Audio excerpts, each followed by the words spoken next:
Tapi yang jelas kalau sudah dilantik maka impeachment prosedur berlaku kepada semua presiden. Dan karena itu kita setiap orang, setiap warga negara, apalagi juga teman-teman media dan masyarakat luas bisa mengawal.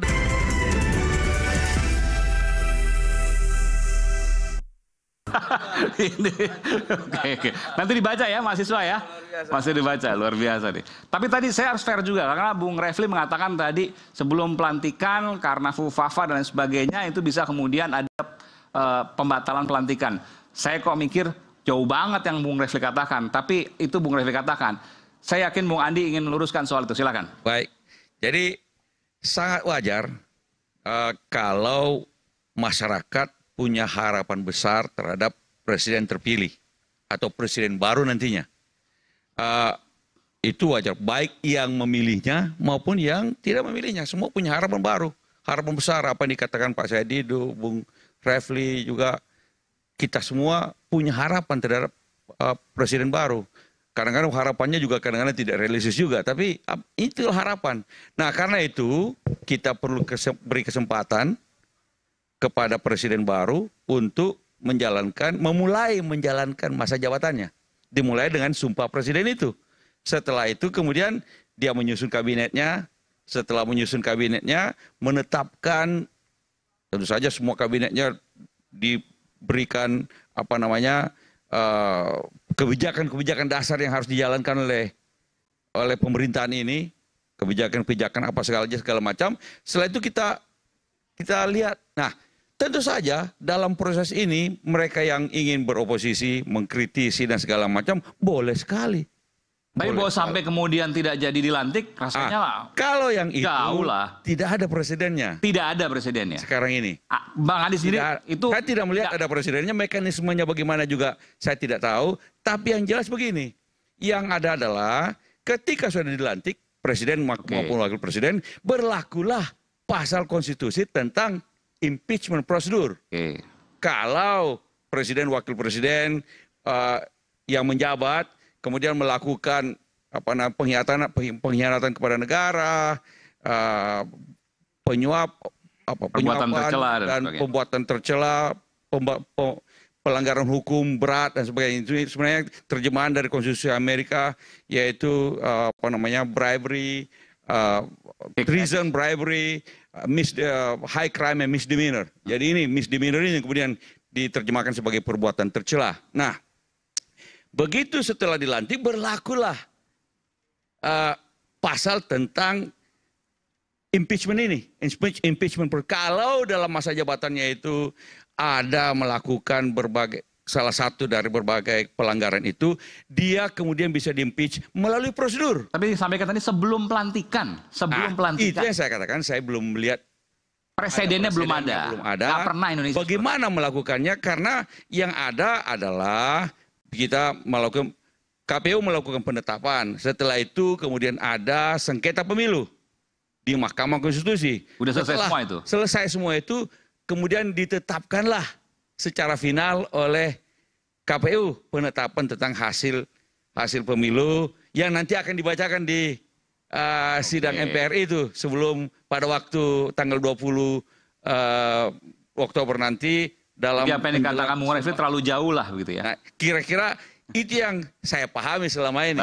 Baik. Kalau ada prosedur-prosedur di lain soal itu, saya terus terang saya tidak tahu, belum ada presidennya, bagaimana melakukannya apa segala macam. Tapi yang jelas kalau sudah dilantik maka impeachment prosedur berlaku kepada semua presiden. Dan karena itu kita setiap orang, setiap warga negara, apalagi juga teman-teman media dan masyarakat luas bisa mengawal dan kemudian mengikuti prosedur ini. Dan kalau ada pelanggaran-pelanggaran tertentu dari salah satu diantaranya atau dua-duanya bisa dilakukan impeachment. Tapi sekali lagi kita beri kesempatan kepada Pak Prabowo nantinya untuk menjalankan tugasnya. Dan kemudian kalau saya berharap, kita semua berharap bahwa semuanya berjalan baik 5 tahun ke depan. Dan kemudian rakyat makin sejahtera, negara makin makmur, cita apa yang kita harapkan terwujud. Itu yang kita harapkan kan begitu. Karena kalau itu terjadi, maka kita semua akan senang dan bahagia. Ini kalau di sebelah kiri saya dengerinnya adem banget. Yang di sebelah sini pinggir jurang. Bung Rey, silakan Bung Rey. Pinggir jurang juga kan ya? Saya apa ya? Kalau ke saya apa kira-kira? Aiman ini memang mengundang kita untuk pinggir jurang. Dan itulah demokrasi, gitu kan. Silakan Bang Rey. Enggak, tadi apa yang disampaikan bahwa ada optimisme baru, bahwa kemudian penggagalan sebelum pelantikan terlalu jauh lah Bung Refli mikirnya. Kalau impeachment apalagi prosesnya panjang, lalu kemudian... Boleh 1 menit nggak ya, biar clean. Jadi gini, sesuatu yang belum ada presidennya itu bukan berarti tidak bisa. Itu satu ya, itu kan one thing for sure. Jadi begini, saya kasih contoh kecil lah. Tapi bentar, Bung Refli kayaknya nafsu banget sih. Bukan nafsu. Saya ingin menjalankan, menerangkan dari sisi hukum tata negaranya. Okay. Gini misalnya gini. Ada calon wakil presiden terpilih. Tiba-tiba ketangkep lagi narkoba. Ya Misalnya. kalau ketangkep tangan beda. Lah ini kan ketangkep tangan juga kan. Maksudnya apa ini? Fufafa kan ketangkep tangan juga kan. Oh ini akun. Iya. Akun. Ya meskipun harus dibuktikan panjang. Jadi maksud saya pembuktiannya nggak panjang. Maksud saya gini.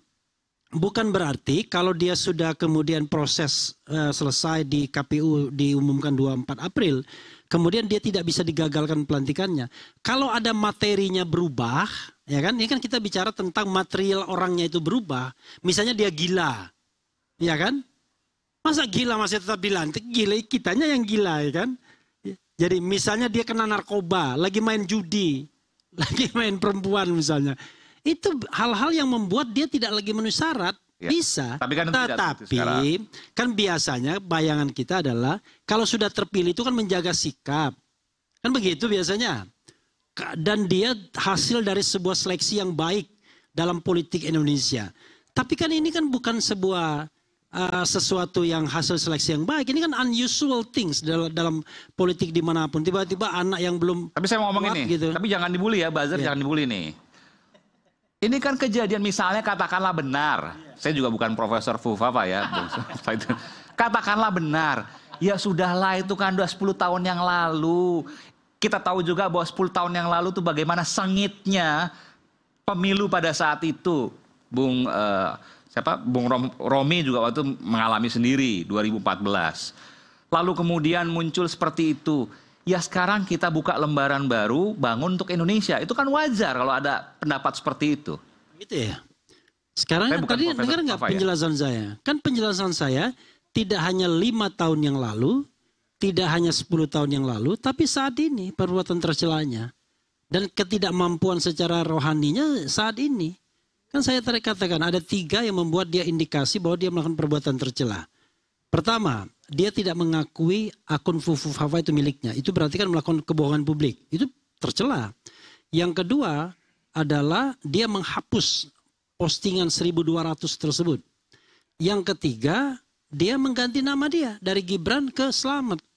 Saya bilang Slamet tadi, itu Slamet itu orang Padang, orang Minang sama orang ini. Kalau Palembang tetap Slamet. Nah, dia ganti Slamet. Itu kan 3 perbuatan tercela. Lalu ketidakmampuan secara rohani tadi, kan saya sudah katakan, ini ada psikolog, ada neuroscientist yang mengatakan bahwa tadi dia psikopat, dia skizofrenia, dia obsessive compulsiveness, dan dia addicted. Itu penyakit kejiwaan semua. Jadi bukan 5-10 tahun saja, tetapi juga current ini. Begitu. Baik, oke. Nah, soal kemudian politiknya kemudian tidak bergeming atau tidak bergerak ya, tetap bergeming. Ya itu kan bukan urusan saya. Urusan saya menjelaskan dari sisi hukum pemilunya. Ah, begitu. Baik. Bung Rey setuju dengan itu? Saya yakin ada perbedaan. Silakan.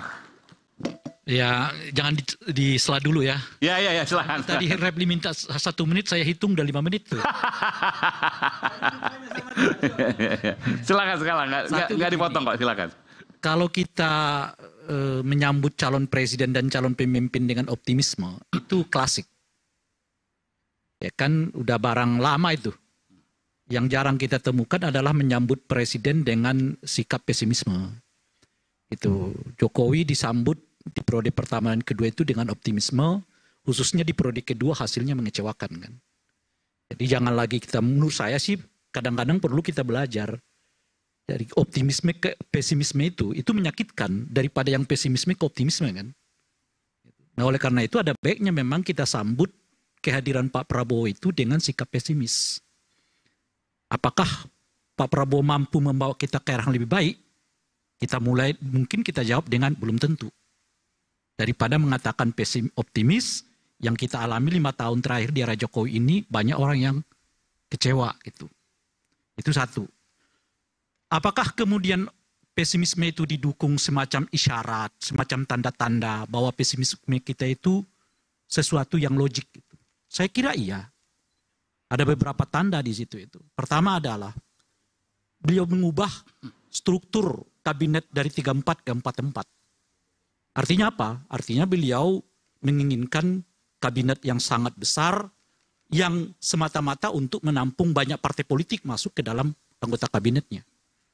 Alasannya tentu dibuat atas nama kepentingan bangsa dan negara demi kepentingan menjawab tantangan yang begitu besar gitu.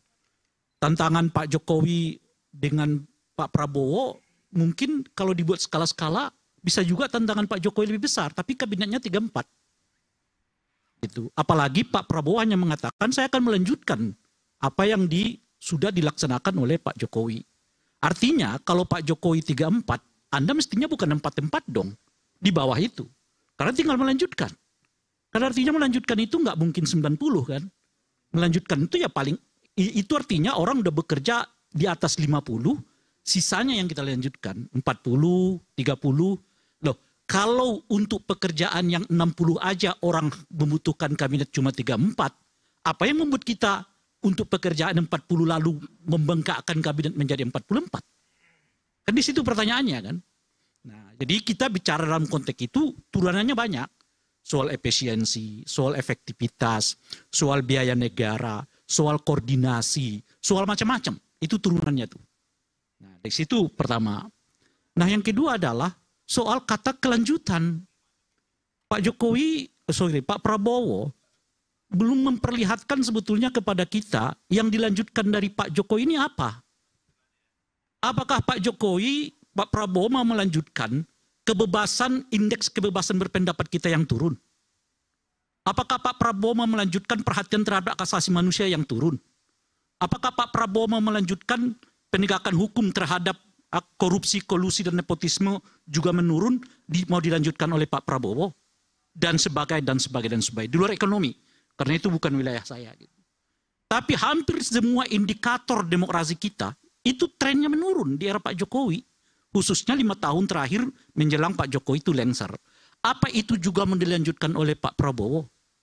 Dan sampai sekarang kita belum mendengar penjelasan Pak Prabowo misalnya, saya akan revisi lagi undang-undang KPK. Masa 8 bulan baru hari ini kembali melakukan OTT? Kan nggak masuk akal kita.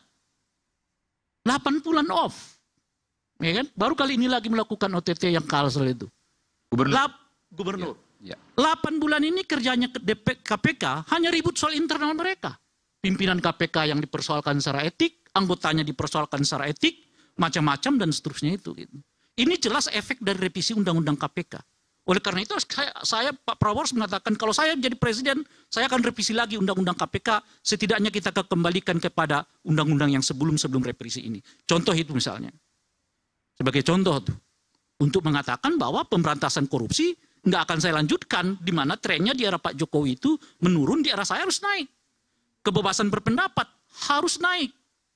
Nggak ada lagi cerita preman-preman datang membubarkan diskusi gitu, dan seterusnya itu. Membubarkan Prof. Refli. Iya, itu melukai kita, melukai kita gitu. Nah, kalau tadi misalnya jelaskan Pak Prabowo tampil apa adanya, ya oke lah, bagus lah. Karena selama 10 tahun ini kita terpesona dengan orang yang bajunya harganya 200.000, sepatu 150.000 katanya ya, celana 300.000, total di badannya cuma 500-600.000. Sederhana banget penampilan, hasrat berkuasanya gede banget.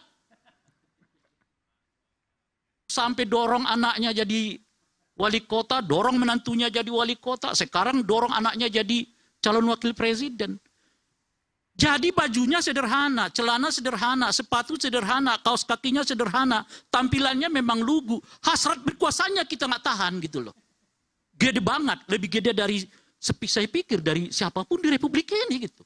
Karena tidak pernah kita menemukan presiden yang saat ia berkuasa, seluruh keluarganya juga ikut berkuasa. Di mana ada ceritanya Republik ini?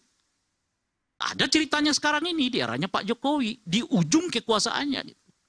Nah, apakah ini juga mau dilanjutkan oleh Pak Prabowo? Tradisi ya memberi kekuasaan kepada keluarganya. Nanti kita lihat di susunan kabinet. Apakah ponakannya ikut?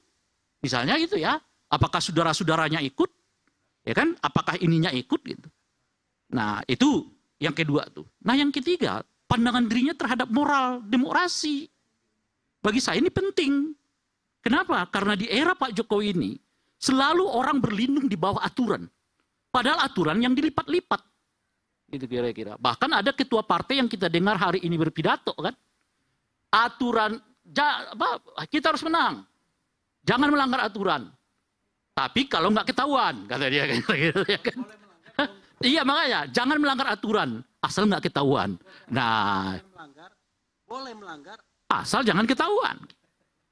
Itu artinya apa? Moral politiknya tidak ada. Mestinya yang diajarkan kepada kader-kader itu bukan melanggar. Anda memang tidak diawasi oleh saya. Tidak diawasi oleh siapapun. Tapi awasi oleh hati nuranimu sendiri. Oleh karena itu Anda jangan sekali-kali melanggar aturan apapun. Sekecil apapun aturan ini. Itu yang harus disebarkan kepada Republik. Dari ketua partai politik. Kan sebaliknya Anda yang kita dengarkan begitu. Itu satu modus tuh. Partai politik yang kesayangannya Raja Jawa gitu. Nah, itu satu modus tuh. Modus yang lain yang kita lihat adalah tujuan yang penting. Cara nggak penting. Kalau ada aturan yang menghambat tujuan, aturannya kita ubah, kata dia. Kejadian tuh. Syarat dari calon presiden itu wakil presiden 40 tahun. Usia anak belum sampai 40 tahun. Ubah aturannya. Bukan halangi anak saya jadi wakil presiden. Bukan. Putusan MA sama juga. Putusan Omnibus Law sama juga diputuskan. Ya kan, bertentangan dengan prinsip-prinsip pembuatan undang-undang oleh Mahkamah Konstitusi. Ini dua model yang dicontohkan di rejim yang sekarang ini, yang apakah itu mau dilanjutkan oleh Pak Prabowo? Itu pertanyaan. Apakah akan dilanjutkan atau tidak? Tunggu dulu, mau selesai saya ini. Gitu. Nanti saya mau lanjutkan ini soalnya ada yang keempat. Oke, silakan. Yang keempat, ini masuk ke tema kita. Bukan tema sih sebetulnya, yang banyak diperbincangkan tadi. Soal Fufufafa. Balik lagi nih. Akan itu tadi perbincangannya. Karena itu. Ini 20 Oktober Fufa udah lewat. Ya, Fufufa. Ini kan konteksnya dengan 20 Oktober. Oke. Saya menunggu sampai sekarang pernyataan Pak Prabowo terhadap Fufufafa. Wah, oke.